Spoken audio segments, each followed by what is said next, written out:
Hello everyone and welcome to this week's edition of the Snakebite. We couldn't be more excited to talk to you about Florida Southern Athletics. This week isn't a huge week of news, but there's a lot of entertaining stuff that we have for you guys this week. But first, let's roll that intro.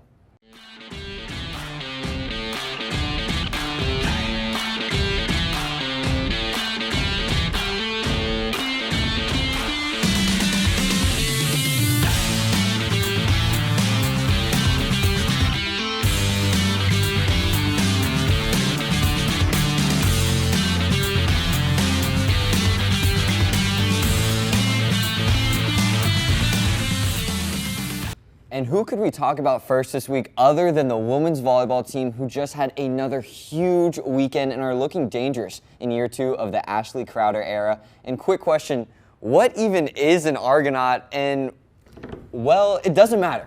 The Mocs took care of business against the University of West Florida Argonauts, winning in 5 sets thanks to major contributions from all of the usual suspects. So let's go on a quick rundown. 4 Mocs had double-digit kills, with Zoe Lowe leading the way with 16. Mackenzie Peterman continued to be one of the GOATs of FSC volleyball, notching yet another double-double with 10 kills and 12 digs. Mary-Kate Mulvaney set a new career high in assists with 33. You heard me correctly. To accompany her tying her career high in digs of 18. And if you know anything about Florida Southern volleyball, you know it wouldn't be a Florida Southern game without Kirsten Kraus, a transfer from last year, doubling, which she got this time with 14 kills, 22 assists, and 7 digs, just missing out on the triple doubles that she was known so well for last year. The Mocs weren't done having fun after the thriller, though, as they continued to roll, demolishing another South Region opponent, Valdosta State, in a 3-set match sweep in what was the first of many dominant Sandra Sasaki performances we'll have coming. Sasaki led the team with 13 kills, just 1 more than Lowe, who had 12 in the matchup, but this one wasn't all offense, with both Peterman and Kraus getting 12 digs apiece, and Madison Fowler putting on a show at the net with the team leading 7 blocks. Kraus, with her 12 digs, snagged another double-double with her 18 assists in the matchup, and with Hurricane Helene making its way through the state, there's a lot of schedule changes for Florida Southern Athletics, including for the volleyball team, whose next match will be October 4th against Embry-Riddle after the postponement of the competitions against St. Leo and Eckerd. For their 3rd shutout of the year. Against Georgia College, the Mocs scored late thanks to Brinley Baraleghi's goal in the 83rd minute. The Mocs then kicked off in-conference action against Lynn University with a 2-2 draw in Boca Raton. This end result came to a massive second-half resurgence where the Mocs netted both of their goals. In the first half, the Mocs struggled to push possession into Lynn's half and find chances on goal with just 1 shot in the first half. But once the second half came around, they completely flipped the switch.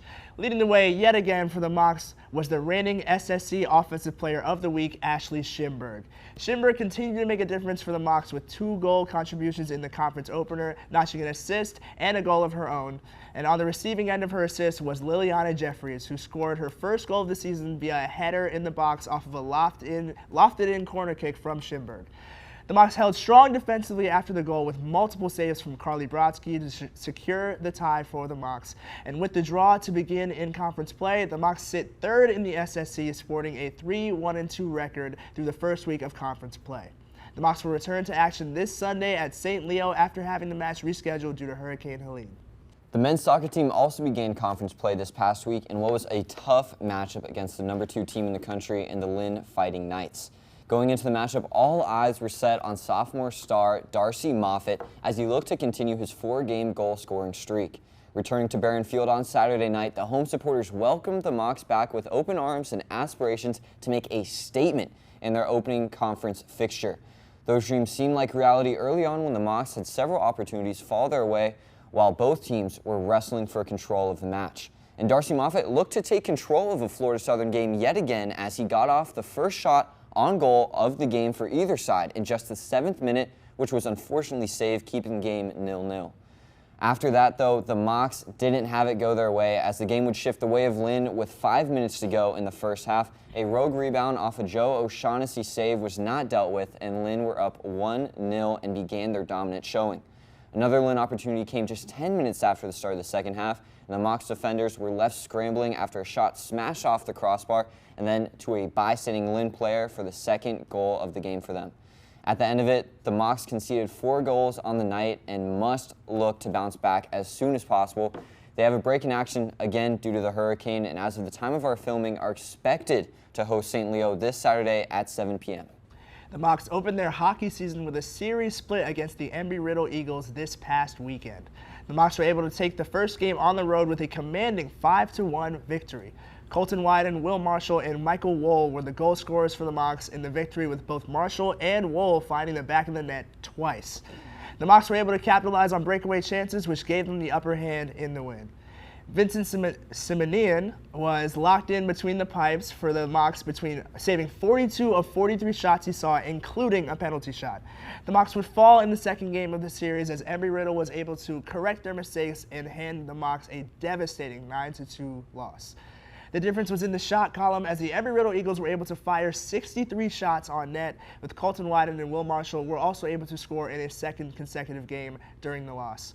The Mocs look to bounce back this weekend as they face the UCF Knights for a 2-game series, and be sure to come and cheer your Mocs tomorrow night at Lakeland Ice Arena.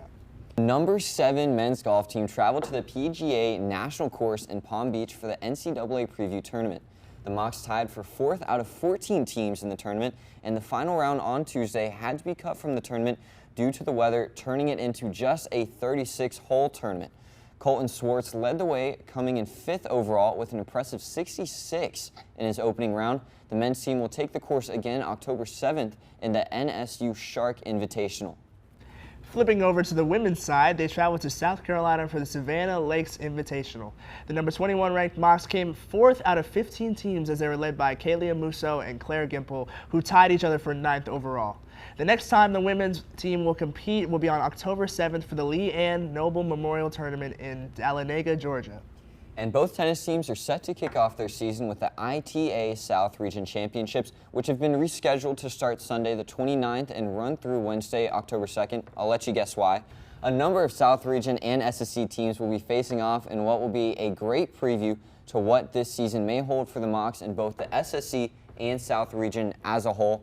And that is a wrap for this week's edition of the Snakebite. But before we go, some updates on some teams we didn't talk too much about. You know, I can't go a show without talking about the cross-country team. The men's team staying at that 27th rank. Go Mocs. We'll be moving up sooner than later, don't worry.